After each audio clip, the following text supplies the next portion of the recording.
Bueno, vamos a ver un caso especial ahora que tiene que ver con los beneficios en proyectos de control o defensa de crecidas.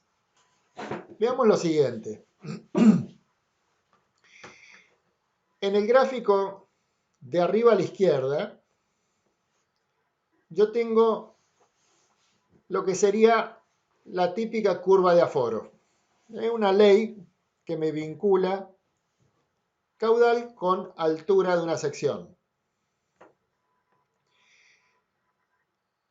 En la curva de arriba a la derecha tengo la típica curva de duración de caudales o caudal probabilidad de ocurrencia o probabilidad de ser superado,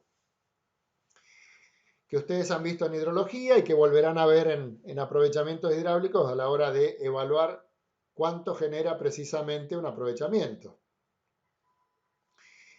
Si yo tengo el caso de un río como el río Chubut en su paso por la zona del Valle Inferior y quiero evaluar proyectos de control o defensa de crecidas, puedo aplicar la siguiente metodología. Fíjense, en base a las dos curvas que acabo de presentar, yo puedo fabricar una tercera curva.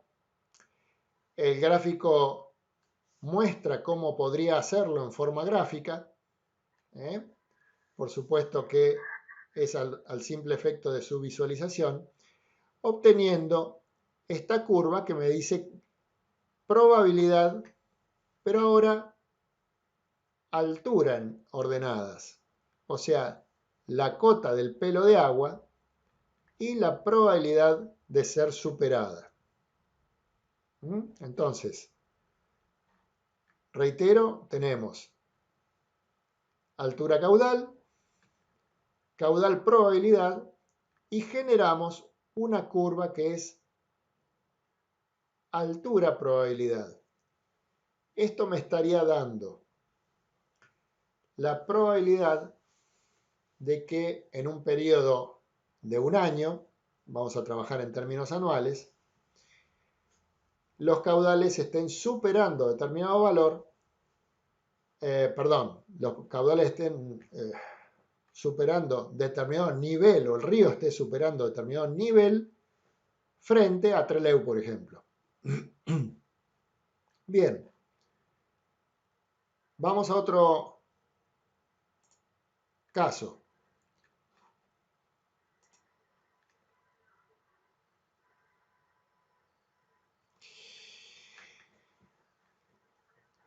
Habíamos encontrado la curva cota probabilidad, o sea, la altura que puede tener el río y la probabilidad de que esa altura sea superada.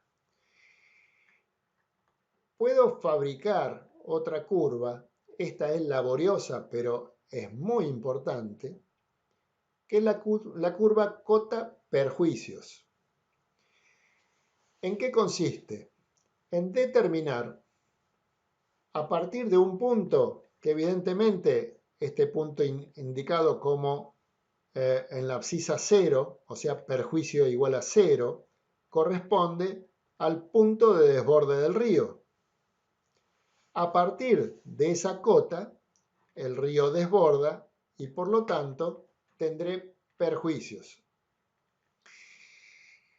¿Cómo se elabora esta curva? Bueno, esta curva se elabora básicamente en función de las experiencias de inundaciones anteriores, si es posible. O sea, sería muy bueno tener un trabajo de relevamiento de perjuicios cada vez que hay una inundación. Y de lo contrario, hacer un trabajo quizá un poco más teórico, pero que resulta posible. ¿En qué consisten los perjuicios? ¿De dónde salen los perjuicios? Bueno, los perjuicios son de muy diversa índole. Pueden ser perjuicios a los bienes privados, perjuicios a los bienes públicos, perjuicios sobre, por ejemplo, infraestructura que se destruye,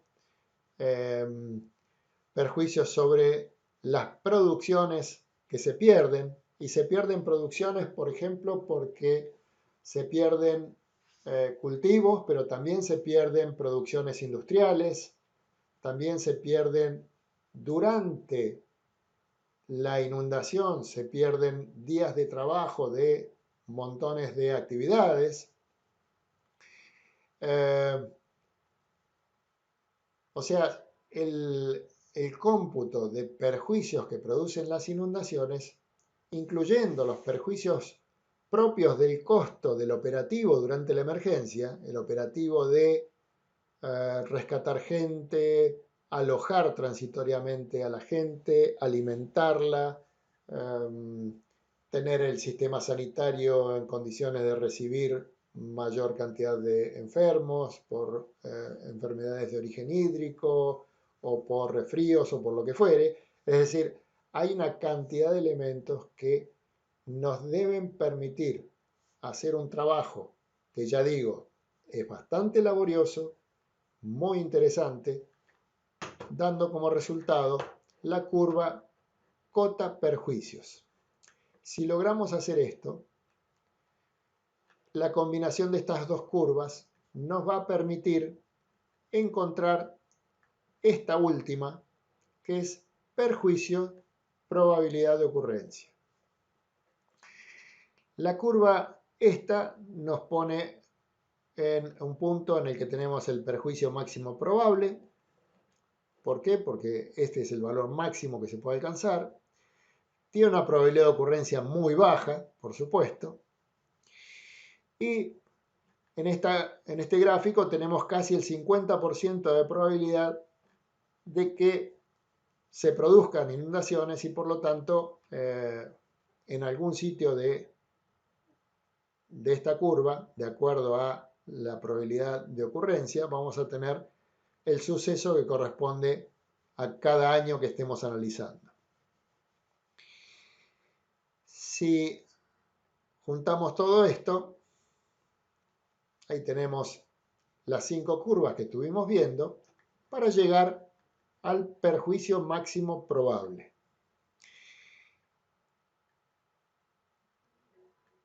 Una cuestión importante es que si yo integro, si yo busco la superficie bajo esta curva, o sea, integro perjuicio con probabilidad de ocurrencia, lo que voy a obtener es el perjuicio medio anual por crecidas e inundaciones.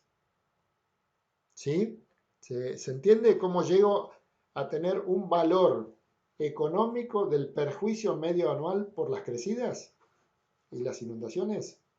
Ahora vamos a ver qué posibles soluciones podríamos pensar como ingenieros para ver cómo controlar el problema de las crecidas y las inundaciones. Primera solución que se nos ocurre. Alguien dice, bueno, draguemos el río, de tal forma que el mismo caudal, por ejemplo, 100 metros cúbicos por segundo, en lugar de pasar a la cota 2,5, pase a la cota 1,2. Fantástico. Modificamos la curva de aforo. Esto sería lo que podemos obtener con el dragado del cauce. Otra solución, hagamos embalses de regulación. Por ejemplo, lo que podríamos pensar que es el dique Ameguino. Hacemos un embalse de regulación, de tal forma de que los caudales que producen inundación van a quedar reducidos, no a un 50% casi que era lo que teníamos antes, sino, fíjense, este caudal, si decíamos que estábamos cerca del 50% de los caudales producían inundación. Bueno, este caudal sería equivalente a este. Ahora, regulado el flujo por los embalses, vamos a tener que el caudal se presenta menos del 10% del tiempo.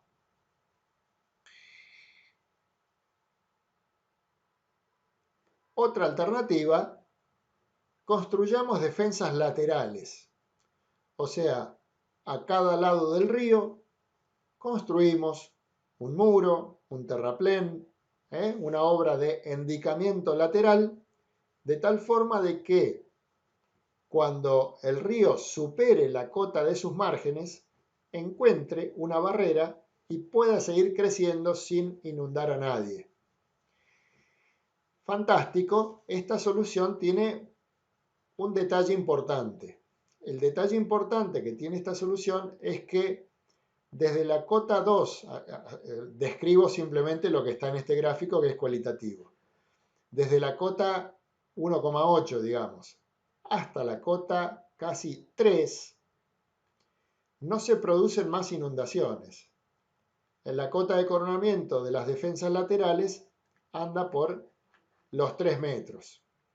Sin embargo, si la crecida supera los 3 metros de altura, el perjuicio va a ser mucho más grande que la curva roja, que la curva original. Porque el hecho de haber construido esas defensas laterales ha generado una hipótesis de seguridad y una sensación de seguridad que ha permitido que la gente coloque detrás de las defensas bienes que jamás hubiera puesto en condiciones naturales. Es decir, el hecho de suponer la seguridad frente a las inundaciones ha hecho que en la zona existan mucho más bienes que los que habría en el caso contrario y por lo tanto, en caso de inundación, el daño será mucho mayor.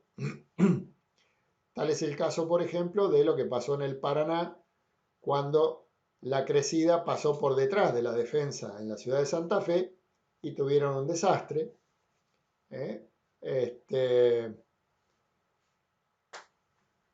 Bueno, quedémonos con estas 3 soluciones en principio y vamos a ver cómo se reflejan.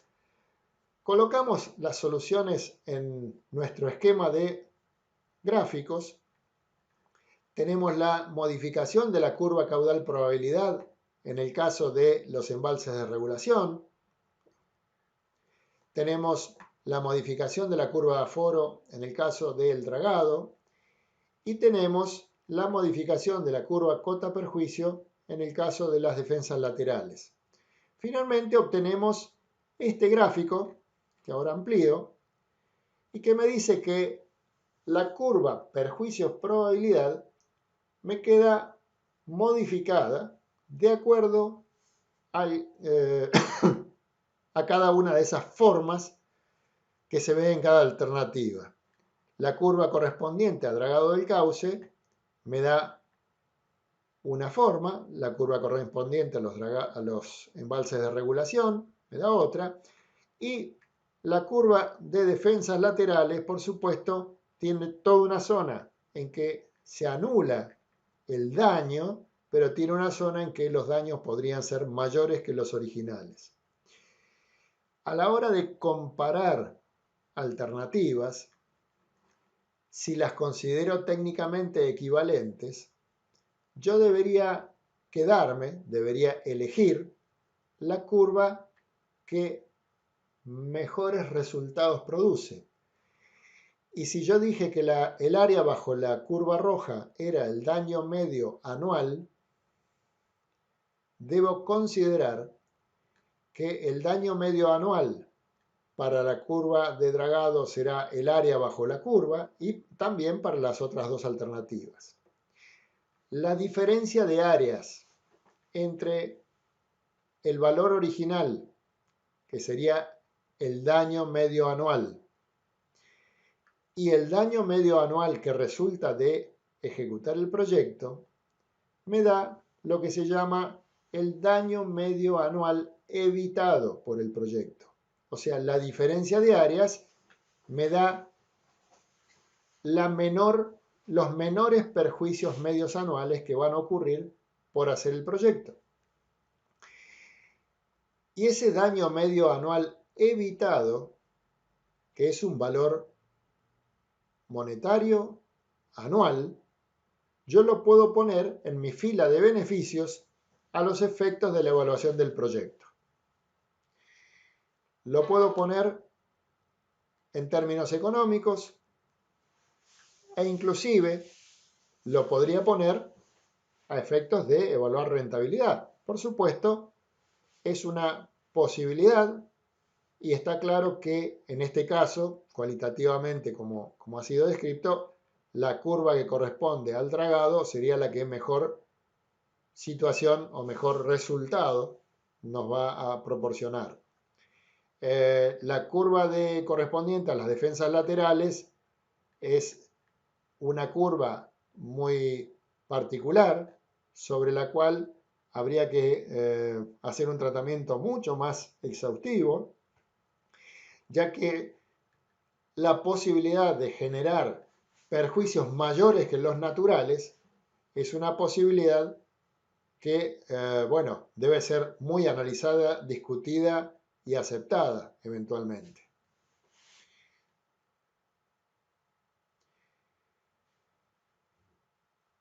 Pasando a otro elemento complementario, decía que el criterio ambiental también es un criterio que debe estar presente en la evaluación de nuestros proyectos y simplemente a modo enumerativo, para que ustedes tengan en cuenta, los proyectos de aprovechamiento hidráulico, especialmente los que llevan presas de regulación, presas de embalse, llevan entre sus aspectos ambientales relevantes, los elementos que producen impacto ambiental relevante, los siguientes conceptos. En primer lugar, la interrupción física de los cursos de agua naturales. Hay que evaluar ambientalmente todo lo que significa esa interrupción física, los efectos de esa interrupción física. Los efectos de la afectación de tierras producida por los embalses. Los efectos de la modificación del régimen de escurrimiento. A veces, quizá, bueno, la modificación del régimen genera que en temporadas en que había inundaciones no haya inundaciones y eso significa un beneficio importante, pero también va a significar alguna modificación en determinados hábitats, en determinados ecosistemas, que habrá que ver hasta qué puntos son aceptables, bueno, tanto en la época en que se reducen los caudales como en las temporadas en que se aumentan los caudales. Respecto de los usos consultivos, también hay que evaluar el comportamiento. No sé si hablamos de esto, bueno, por las dudas, no sé si lo he dicho, los usos consultivos son aquellos usos, como el riego, en los cuales se consume agua. La generación hidroeléctrica es un típico uso no consultivo del agua. ¿Por qué? Porque a través de las turbinas el agua pasa, entrega su energía potencial, pero no sufre ninguna alteración ni en cantidad ni en calidad del agua. En cambio hay otros usos en los que hay consumo o hay degradación y son los usos consultivos. El otro aspecto es no dejar de estudiar y considerarlo la parte ambiental de los beneficios típicos de los proyectos hidráulicos. Cuando uno está evaluando un proyecto de generación hidroeléctrica, por ejemplo, se reconocen una serie de impactos negativos, pero también deben ser evaluados los impactos ambientales positivos, como por ejemplo los derivados de la reducción de la combustión de elementos fósiles. Todos elementos que sí deben ser tenidos en cuenta. Bien, algunos ejemplos. El otro día habíamos visto una presentación de los objetivos, fundamentalmente de la microcentral hidroeléctrica en el Turbio. Acá traigo una síntesis de su evaluación económica. El costo de las obras, en este caso, esto era en el año 2000, era prácticamente en dólares o en pesos, era similar. El costo total de la obra fue de 55.100 pesos. Había una serie de compras, la tubería y accesorios, los otros materiales, la turbina y generador, el transporte lacustre de todos esos materiales y la mano de obra y fletes terrestres, o sea, lo que se pagó a la comunidad local que trabajó en el proyecto. Y un cuadro síntesis de la evaluación económica respecto de la alternativa termoeléctrica es el que nos da esta figura. La alternativa termoeléctrica sería la alternativa de generación con grupos electrógenos que está, a efectos de simplificar el análisis, considerada como si fuera una alternativa técnica equivalente. En realidad no lo llega a ser. Una alternativa de generación con pequeños grupos electrógenos no es una alternativa que pueda generar energía las 24 horas como genera una turbinita. Por lo tanto, ya les digo, visto en forma simplificada, consideremos que son alternativas equivalentes. Veamos qué tenemos en el gráfico, en el cuadro. De la alternativa termoeléctrica tenemos un costo de construcción, costos anuales de combustible, costos anuales de mano de obra y otros costos, con un total de costos dado por la fila resaltada en negrita y un valor actual, o sea, con una reducción al 10% anual dado por estos valores. En la alternativa hidroeléctrica tenemos el costo de construcción, el valor que veíamos recién, un costo total de operación y mantenimiento que es muy reducido porque precisamente no consume combustibles, prácticamente nada de lubricantes, no lleva mano de obra dedicada en forma exclusiva, más que algún ratito durante una vez por semana, por ejemplo. Bien,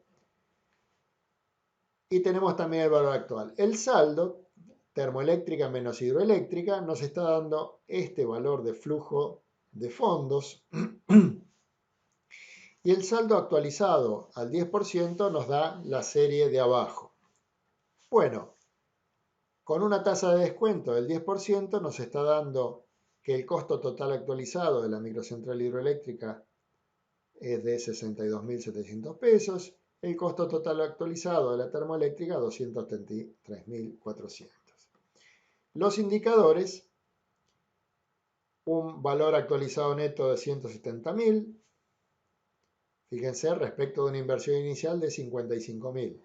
Una relación beneficio-costo de 3,72, o sea, casi 4 veces sería el beneficio sobre el costo, casi 4 veces sería el costo total actualizado de la termoeléctrica respecto de la hidroeléctrica, y una tasa interna de retorno de 88%, o sea, realmente una barbaridad, una tasa de recupero interesantísima. De hecho, si ustedes suman por acá, van a ver que al segundo año prácticamente tienen compensada la inversión de la hidroeléctrica respecto de la termoeléctrica. Bien, muy sencillo, es solamente a los efectos de presentar el ejemplo. Otro caso, un poquito más detallado,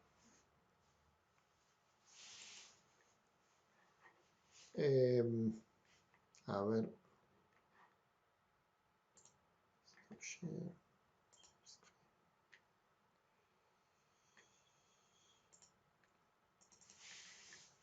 Acá tenemos un caso de un proyecto. Dice estudio de factibilidad técnica económica del sistema de provisión de agua y generación hidroeléctrica por aprovechamiento de los aportes de la Laguna Azul. Un proyecto para proveer agua y proveer energía eléctrica. Lo que me interesa mostrar de esto son dos cosas. En primer lugar, cómo generar una alternativa técnica equivalente. Acá tenemos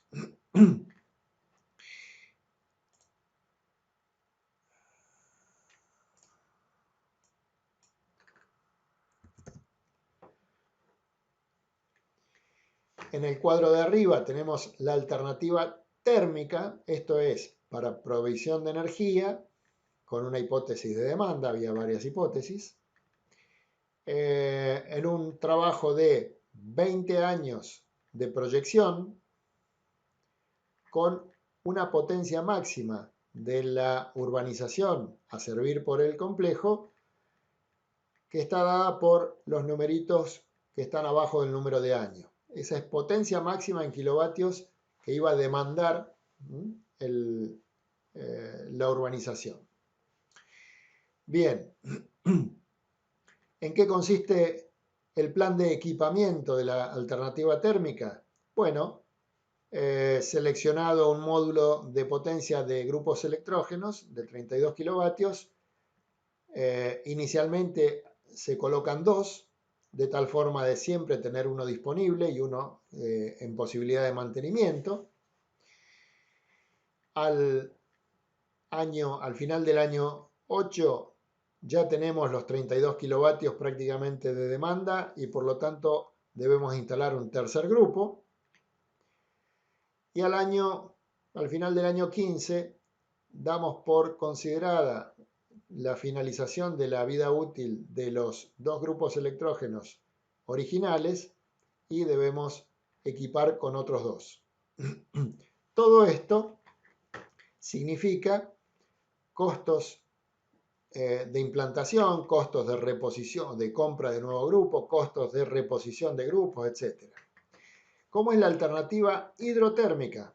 Bueno, se basa en un grupo hidroeléctrico de 30 kilovatios que dura más de 20 años, no hay ningún problema, un grupo de respaldo termoeléctrico igual al que había en el caso de arriba, al final del año 8 otro grupo termoeléctrico y aunque no se haya usado mucho, a los 15 años vamos a decir debemos reponer el grupo termoeléctrico inicial.